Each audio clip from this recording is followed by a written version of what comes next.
Wong Kar-wai était un réalisateur hongkongais qui commence sa carrière au moment du grand boom du cinéma hongkongais des années 90. Il commence à la toute fin des années 80. Il a d'abord été un scénariste. Il a beaucoup travaillé pour la télévision. C'est un travail qui a été longtemps alimentaire. Il a fait des soaps, des séries qui ont eu un grand succès. Mais c'est un métier qui ne lui convenait pas du tout. Et dès qu'il a pu, il s'est mis à la réalisation. Et il a très vite affirmé une patte formelle extrêmement singulière avec un cinéma très visuel, très formaliste, et qu'on a souvent comparé à l'esthétique du clip, parce qu'il y a beaucoup de séquences musicales, et un cinéma avec une jeunesse flamboyante dans les marges d'un Hong Kong extrêmement libre. Et donc, il se fait remarquer avec des films qui ont de plus en plus de succès. Et localement, mais même internationalement, il commence à avoir un retentissement puisque en 1997, il reçoit le prix de la mise en scène au Festival de Cannes pour le film Happy Together. Euh, c'est un réalisateur qui cherche sans cesse à se renouveler et qui, depuis qu'il est réalisateur, ne met pas beaucoup de travail sur l'écriture au préalable de ses films. Il en a suffisamment souffert quand il le faisait pour les autres, à devoir être extrêmement détaillé dans ce qu'il écrivait.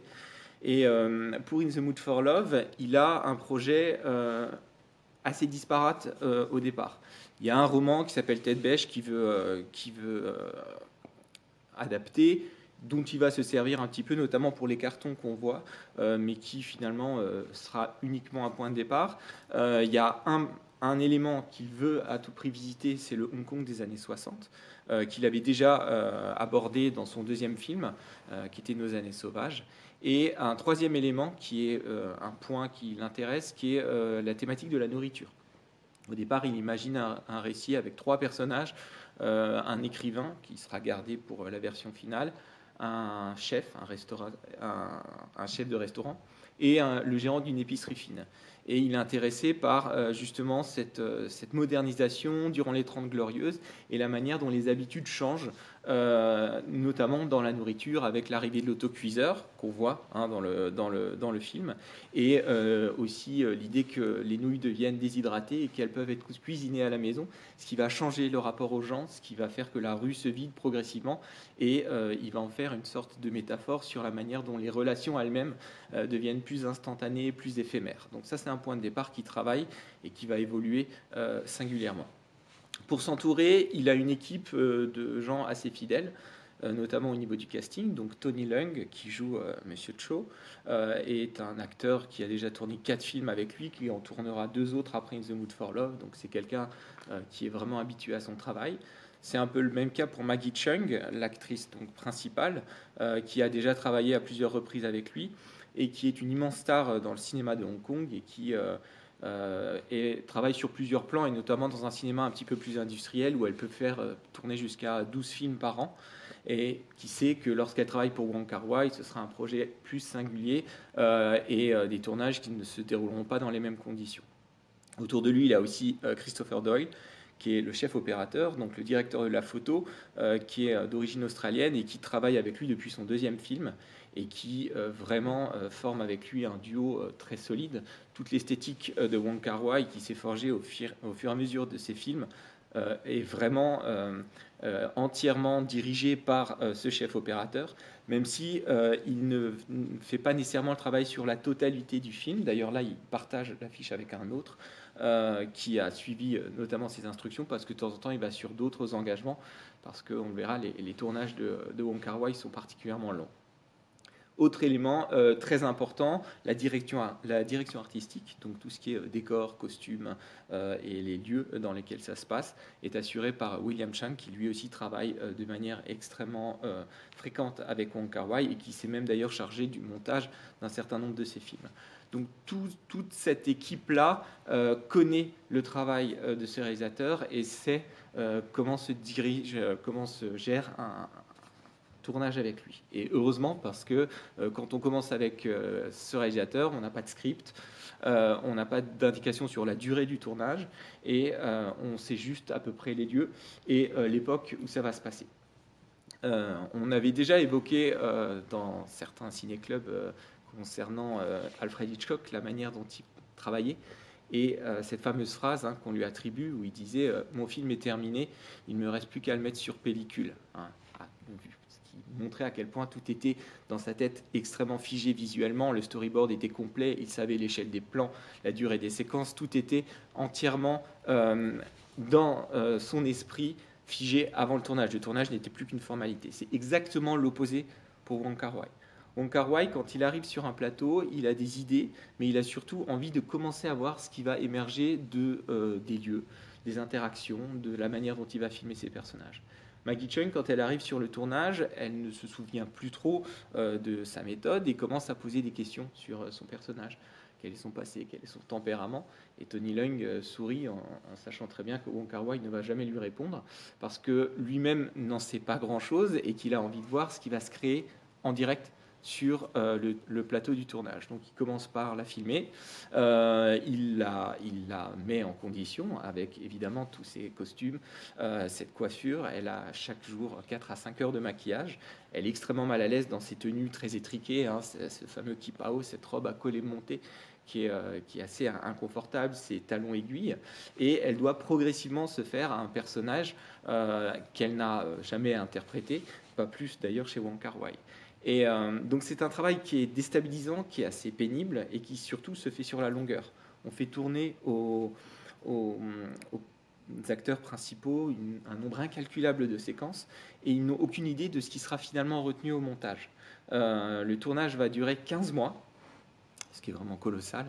Et les personnages, les acteurs apprennent au fur et à mesure à faire connaissance. Et Maggie Cheung reconnaît elle-même, dans les entretiens qu'elle a au moment de la sortie du film en 2000, que le personnage n'aurait jamais été tel qu'il apparaît finalement si elle n'avait pas pu justement le côtoyer sur le long terme et faire émerger quelque chose qui est de l'ordre d'une maturation. Il n'empêche que c'est un tournage dans lequel il faut faire avec un certain don pour l'improvisation. Wong Kar-wai, par exemple, au milieu du tournage, regarde avec attention un accessoiriste qui trouve fort en gueule, qui trouve intéressant et qui, pour lui, a une tête typique des 60s. Et il décide d'en faire un personnage. Ça devient Monsieur Ping, qu'on voit assez régulièrement, et qui deviendra un personnage assez important dans l'histoire, alors que jusqu'à mi-parcours, il n'existait même pas. De la même manière, alors qu'il fait des repérages pour son film suivant, parce qu'il travaille souvent sur plusieurs films à la fois, il va à Bangkok et il se rend compte qu'à Bangkok, on a un esprit dans les rues, dans l'esthétique qui correspond à ce Hong Kong des années 60 qu'il recherche. Et il décide donc de rappeler l'équipe et de refaire un très grand nombre de journées de tournage dans ces rues-là, parce qu'elles correspondent exactement à ce qu'il veut. Et le chef opérateur révèle d'ailleurs dans des entretiens qu'il n'avait pas assez d'électricité pour éclairer dans les scènes de nuit, dans ces fameuses rues dont il voulait vraiment mettre en valeur tous ces murs décrépits et cette texture extrêmement intéressante, et qu'ils ont fait comme faisaient à peu près tous les habitants du quartier, à savoir dériver les systèmes électriques qui étaient dédiés à l'ambassade de France, qui était juste à la rue d'à côté. Et donc le chef opérateur disait avec un peu de malice que d'une certaine façon, les contribuables français ont payé l'éclairage d'une partie des séquences du film. Donc le tournage finit quand même par s'achever et la phase de montage va être extrêmement longue, et il est prévu pour sortir au Festival de Cannes en 2000. Et jusqu'à une semaine avant, Wong Kar-wai monte encore le film, qui passe de 2h10 à 1h30, donc il réduit considérablement au fur et à mesure, il élague jusqu'à aboutir à ce film-là qui fait plutôt sensation sur la croisette. Il obtiendra 2 récompenses, le prix de la commission supérieure technique, donc pour tout ce qui est de l'ordre de la photographie, de la direction artistique, et Tony Leung obtiendra le prix d'interprétation masculine. Le film aurait pu être davantage récompensé, mais cette année-là, c'était Luc Besson qui était président du jury et qui a donc préféré Dancer in the Dark de Lars von Trier, qui à mon sens n'est pas son film le plus mémorable, mais il a aussi d'ailleurs mis de côté un très beau film taïwanais qui s'appelle Yi Yi d'Edward Young, que je vous conseille vivement de regarder, que je ne vais pas vous montrer tout de suite ici parce que comme il dure 3 heures, je sais qu'on fait un petit peu attention à la durée, mais c'est vraiment un film absolument splendide. Le film rencontre un succès considérable dans le monde et il va avoir notamment le César du meilleur film étranger, une pluie de récompenses, et ce sera un des plus grands succès en France aussi de Wong Kar-wai, qui après se lancera dans une aventure qui est une forme de suite du film et qui s'appelle 2046 et qui sortira 4 ans plus tard.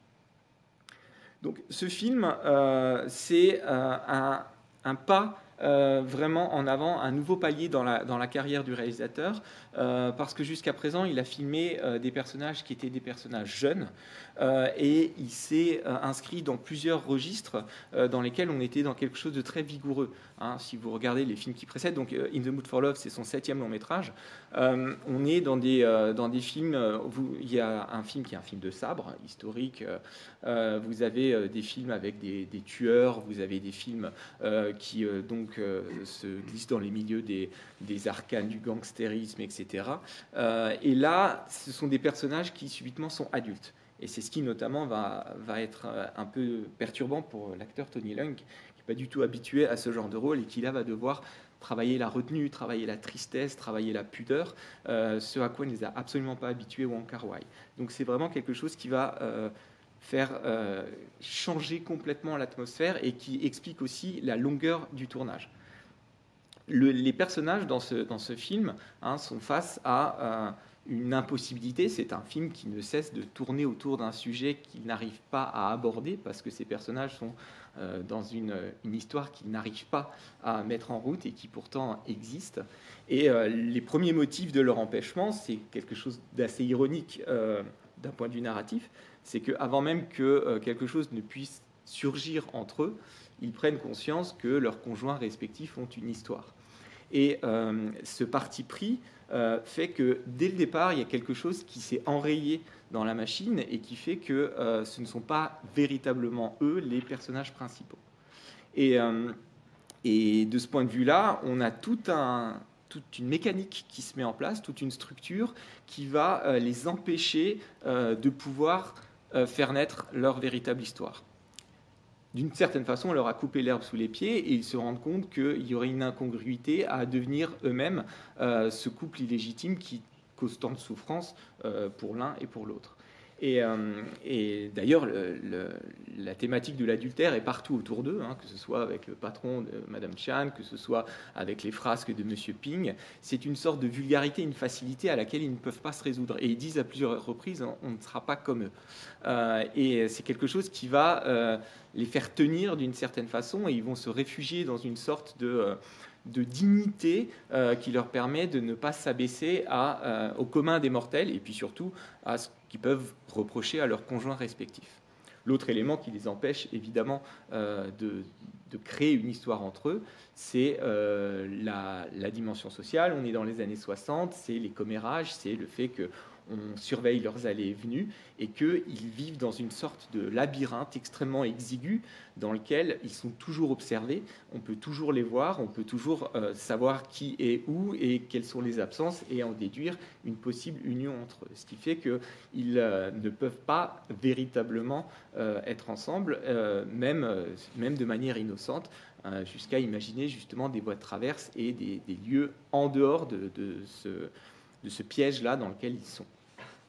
Donc, pour essayer de composer avec ces contraintes, ils vont recourir à plusieurs formes de stratagèmes. Le premier étant celui d'une dignité qui va se créer dans une apparence et dans une tenue qui va un petit peu sublimer leur posture. Le film travaille énormément cette question de la beauté des personnages, que ce soit lui dans ses coiffures impeccables, dans ses costumes qui les poussette sous la pluie, etc., ou elle, bien entendu, qui change de robe à chaque plan quasiment. On voit des personnages qui sont en train constamment de défiler et qui sont bien entendu magnifiés par une mise en scène qui joue sur les ralentis, sur des travelling extrêmement étudiés et qui transforment n'importe quel moment du quotidien, parce qu'il n'y a jamais rien justement d'extraordinaire dans ce film, mais qui le transforme en une espèce de séquence sublime. Et là on voit justement cet héritage et cette culture un peu clipesque de la part de Wong Kar-wai, mais qui là passe de quelque chose de plus... Avant on était plus dans quelque chose de rock'n'roll, et là à une dimension plus classique, plus lyrique surtout. Et cette beauté fait d'eux des personnages qui ont toujours une ligne de conduite, qui ne dévient jamais d'une certaine posture, et qui sont dans une sorte de parade amoureuse qui joue sur des forces un peu contraires. D'une certaine façon, ils font toujours attention à être les plus en représentation, les plus beaux, et en même temps, on les voit se maintenir dans une forteresse des apparences les plus contrôlées pour ne jamais, au sens propre comme au sens figuré, se mettre à nu devant l'autre. Donc cette ambivalence entre l'apparence et puis la recherche de séduction de l'autre, elle va se construire sur tout le film et elle ne va jamais véritablement s'achever. Le deuxième élément par lequel ils arrivent à rentrer en contact, c'est non plus au niveau cette fois de la forme, mais c'est au niveau du fond, et c'est dans le jeu qu'ils font avec la fiction. On les voit à plusieurs reprises travailler cette question du jeu de rôle en s'imaginant la façon dont les conjoints respectifs se sont rencontrés, la façon dont éventuellement ils ont pu rompre, alors qu'eux-mêmes n'ont même pas encore entamé quelque chose. Et c'est évidemment une sorte de jeu, de mise en abîme, qui renvoie à des dramaturges assez célèbres. On a ça chez Shakespeare, on a ça bien sûr chez Marivaux aussi, dans cette façon de se déguiser, de prendre des identités autres pour essayer justement de jouer à quelque chose et de trouver des sentiments qui nous sont interdits dans notre réalité. Et ce travail, bien entendu, va créer des confusions et va les voir exprimer leur frustration, exprimer une part de leur fantasme, mais aussi exprimer, bien entendu, leur douleur sur la reconnaissance de l'infidélité et ce que serait éventuellement la rupture. On retrouve encore cet élément de recours à la fiction avec cette écriture qu'ils pratiquent ensemble, ces romans de sabre, de chevalerie, et cette façon qu'ils trouvent de créer une espèce de bulle hors du temps, hors de l'espace, qui est la fameuse chambre 2046, dans laquelle ils vont s'adonner justement à une écriture qui est une sorte de palliatif à ce qu'ils auraient aimé vivre, et ils vont justement dans une littérature on ne peut plus idéaliste, utopique, qui est celle de la chevalerie avec ses codes et ses personnages qui sont absolument irréprochables et qui leur permettent de vivre par procuration des choses qu'ils s'interdisent. Donc tous ces éléments-là cohabitent avec cette frustration continue et une autre grande thématique qui est celle de la fuite du temps. Le film, dès le départ, c'est vraiment un sujet qui est fondamental pour Wong Kar-wai, doit se passer dans les années 60 à Hong Kong. On le voit donc dans la très belle reconstitution, que ce soit évidemment pour les costumes et puis toutes ces habitudes, ces indices justement sur cette modernisation. On le voit aussi par les images d'archives qui viennent aussi montrer la manière dont les personnages perdent leur temps. Et tous les moments où ils décident de ne plus se revoir, ce sont des longues séquences de sommaire qui nous donnent des indices sur le fait que le temps passe et que tout ce temps passe va dilater l'occasion manquée qu'ils ont d'être ensemble alors qu'ils sont dans le même espace. Et c'est la raison aussi pour laquelle on voit tous ces très nombreux plans d'horloge qui en permanence montrent que le temps passe et que ce qu'on n'a pas pu faire au début ne pourra finalement jamais véritablement advenir. Et c'est aussi une dimension autobiographique pour Wong Kar-wai, car il est arrivé, lui, à l'âge de 5 ans à Hong Kong, et il veut aussi retrouver ça. Il y a ce temps perdu à lui aussi. C'est la raison pour laquelle il a déjà visité cette période dans un autre film. Et il a besoin de retrouver ces lieux, il a besoin de retrouver ces sensations, cette vie du voisinage, des gens qui se retrouvent et qui s'est perdue au fur et à mesure. Et toute cette question justement des lieux sur lesquels on revient et qui n'existent plus, on le dit, les lieux avaient complètement changé, on ne les reconnaît pas. C'est quelque chose que lui-même vit et qu'il va justement travailler dans son œuvre en essayant de la reconstruire et de retrouver ce qui n'existe plus pour lui. Quand il est arrivé, il était lui-même un étranger, il ne parlait pas cantonais, il parlait uniquement mandarin avec sa mère, et leur père, avec ses frères et sœurs, n'a pas pu les rejoindre à cause de la révolution culturelle chinoise, ce qui fait qu'ils ont été séparés pendant près de 10 ans. Et toute cette thématique de l'errance, de l'étrangeté et de la séparation, elle est profondément ancrée dans l'identité même de Wong Kar-wai, et c'est pour ça qu'il la remet aussi en place dans les histoires, et notamment les histoires d'amour que vivent ces personnages. Donc cette fragmentation, ce rapport au temps qui passe et cette manière dont les personnages ne cessent d'être à la traîne de quelque chose qui leur est proposé mais qu'ils ne peuvent avoir, se retrouve dans toute l'esthétique du film et dans sa construction. C'est un film qui est entièrement construit sur le principe des ellipses et on le voit dans cette narration qui est très originale, qui est complètement atypique du point de vue du rythme et du rapport au temps. Hein, la plupart du temps, c'est visuellement qu'on a des indices sur les éléments de temps, puisque notamment justement le fait que d'un plan sur l'autre, la robe ait changé ou qu'une cravate change nous donne un indice sur le fait qu'on n'est plus dans la même temporalité, on est dans cette esthétique du sommaire où on vous montre plusieurs séquences disséminées dans une temporalité différente, mais qui finalement appartiennent à une même réalité, une forme de routine évidemment, parce que c'est quelque chose qu'on va beaucoup retrouver aussi, toute cette répétition, toutes ces allées et venues, ces croisements, et ces personnages qui se sont rendus compte justement que dans leur quotidien, ils vont avoir la possibilité de se croiser. Et à chaque fois qu'ils se croisent, il y a un semblant de contact qui se fait, puisque les passages sont toujours systématiquement étroits, et ils sont obligés de se tourner l'un vers l'autre, et c'est comme une sorte d'étreinte à distance qui se crée. Et ces mouvements-là participent justement de cette narration fragmentée et de la répétition constante. Un autre élément, évidemment, concernant l'ellipse, c'est le travail du montage et de tout ce qui a été retranché. Dans le premier montage, celui qui est prêt une semaine avant Cannes et que Wong Kar-wai va couper, on avait des scènes où on voyait les personnages s'embrasser, on les voyait coucher ensemble, et au fur et à mesure que Wong Kar-wai travaille sur le film, il se rend compte qu'il n'a plus envie de les voir dans cette situation.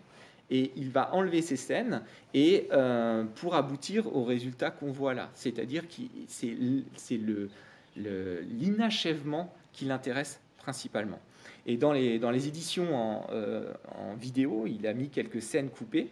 Alors pas celles où ils sont ensemble, mais on voit des scènes, notamment des scènes de la chambre 2046, où on les voit en train de faire à manger dans la chambre, on les voit un moment en train de chanter, on les voit en train de danser, dans une scène qui est très drôle d'ailleurs, où il rit beaucoup, dans une espèce de chorégraphie qui a l'air de revisiter un petit peu la scène de danse dans Pulp Fiction, quelque chose de très drôle, de très jovial aussi, qui ne correspond pas tellement à la tonalité générale du film. Donc c'est des bonus qui sont assez troublants, parce qu'ils nous donnent accès justement à cette réalité, à des mondes parallèles, si vous voulez, de cette fiction, qui n'ont finalement pas eu le droit de citer dans l'œuvre finale. Parce que ce qui intéresse Wong Kar-wai, c'est vraiment de filmer justement ce qui n'advient pas. Et toute sa mise en scène, toute son esthétique fonctionne sur cet accès à une beauté, cet accès à une fulgurance, à quelque chose de sublime qui nous est donné à voir, mais qu'on ne peut pas véritablement appréhender totalement. Le carton final qu'on a résume finalement un peu toute cette idée de mise en scène. Quand on parle du fait qu'il regarde vers le passé comme à travers une vitre poussiéreuse, et que le passé est quelque chose qu'il peut voir mais qu'il ne peut pas toucher. Tout le film fonctionne comme ça. Et là, pour le coup, Wong Kar-wai vraiment réutilise des éléments de mise en scène qui sont toujours présents dans son cinéma. C'est-à-dire qu'on a un film qui va sublimer les visages, sublimer les beautés des personnages, mais de manière extrêmement régulière, mettre des voiles, mettre des filtres devant l'écran. Vous avez de la fumée de cigarette, vous avez de la vapeur, vous avez de la pluie, vous avez des miroirs qui sont constants, des miroirs souvent dont le teint est en train de se dégrader, et des surfaces qui sont en train de se décrépir, en train de s'user, et qui en permanence jouent sur les textures et épaississent un petit peu toute l'image.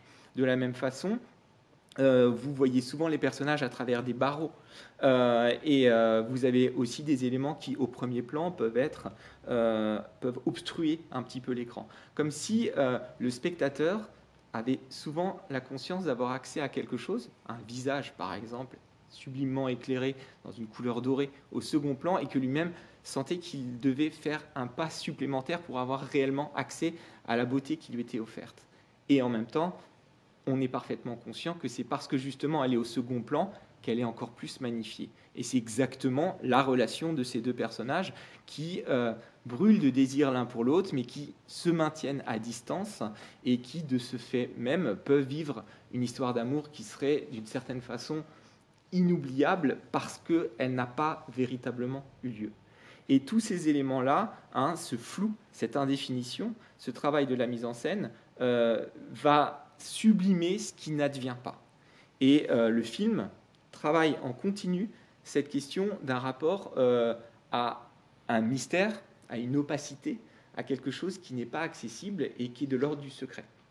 Donc Kar-wai le dit quand il parle du film, ce qui l'intéresse, lui, c'est le comportement de ces personnages dans un tel contexte et la manière, dit-il, dont ils gardent et partagent un secret.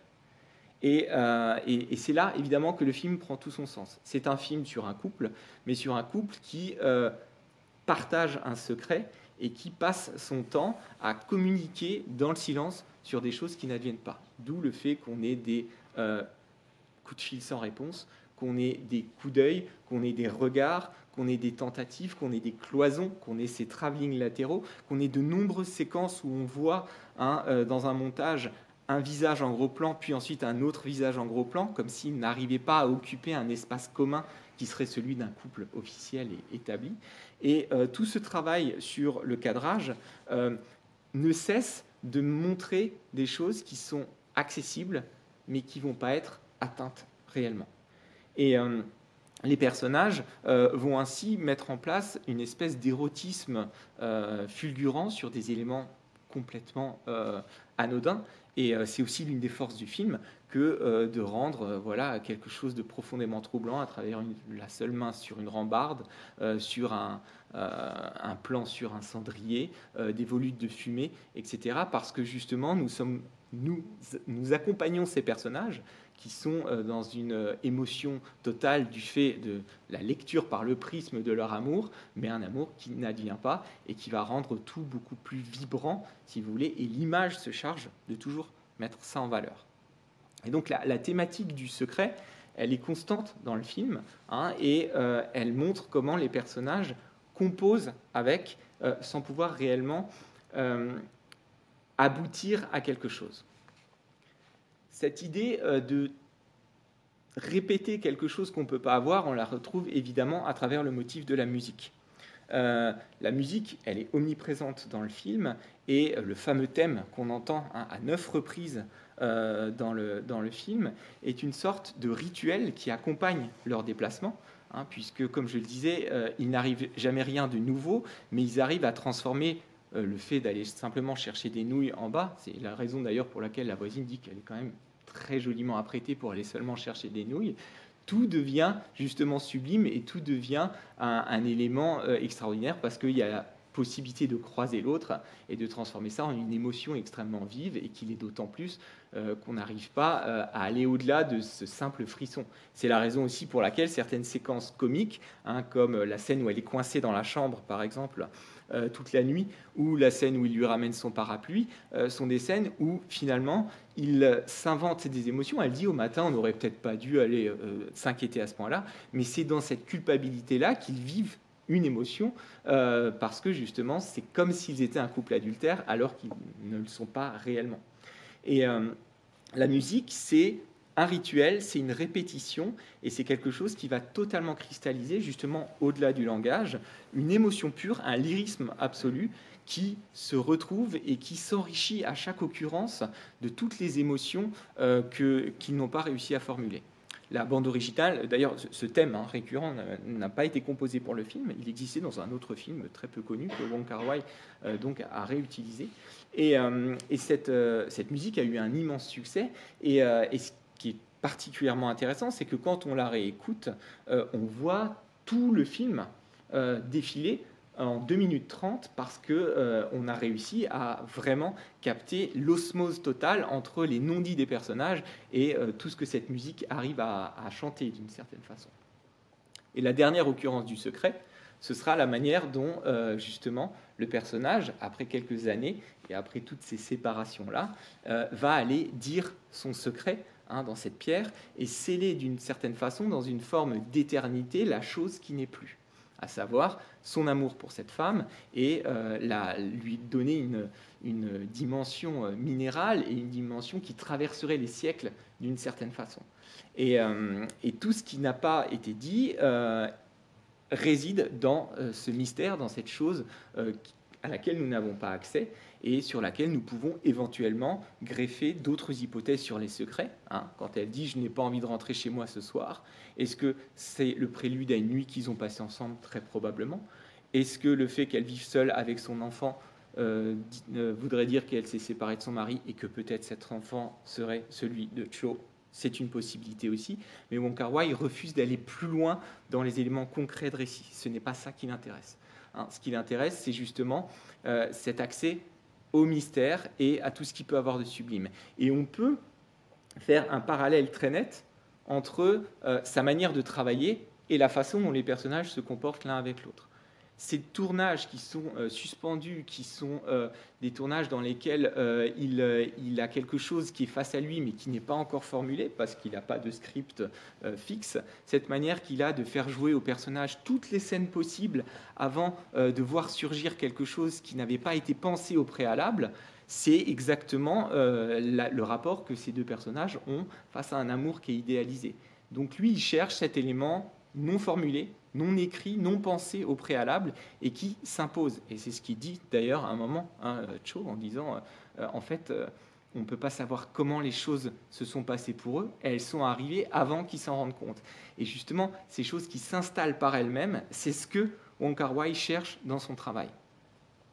Le film suivant, 2046, reprend les mêmes personnages. On va avoir donc Monsieur Cho, qui est devenu un écrivain, et qui écrit un roman qui s'appelle 2046, en hommage donc à cette fameuse chambre 2046, et qui va multiplier les conquêtes, et qui vivra toujours dans le souvenir de cette femme dont il reparle, et il vit des histoires avec des femmes qui ont le même nom qu'elle, il revit des histoires où il écrit aussi avec d'autres, et on le voit sans cesse reproduire et revenir. Et il invente un roman de science-fiction qui donne lieu à des séquences filmées, donc on a des séquences de science-fiction dans ce film 2046, qui imagine ce lieu 2046, qui est un lieu où on peut aller et on retrouve les choses qu'on a perdues, et c'est dans un présent qui ne se termine jamais, et qui, voilà, est complètement la concrétisation de tout ce qu'est la quête de ces personnages à travers ces répétitions, ces rituels, et puis cette musique récurrente.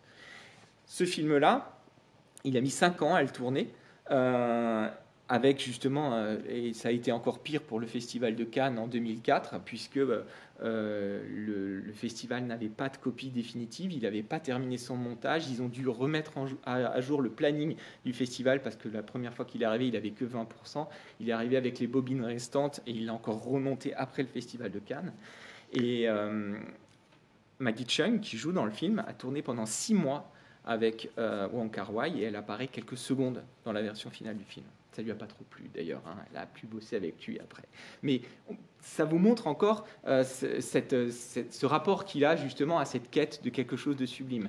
Et il a peu tourné après, il a fait 2 films seulement, son dernier date de 2013, et on nous a annoncé depuis 2 ans maintenant, 1 an et demi, son nouveau projet, qui est en fait encore une suite de ce film, puisque ça s'appellera Blossom, donc c'est en 2 volets. Il y aura une série qui s'appelle Blossom Shanghai et un film, Blossom, et il le présente comme le 3e volet d'une trilogie qui comporterait donc In the Mood for Love et 2046, qui prouve vraiment cette obsession qu'il a, exactement comme son personnage principal, de vouloir justement retrouver toujours cet élément-là et le travailler pour éternellement le répéter. Merci de votre attention.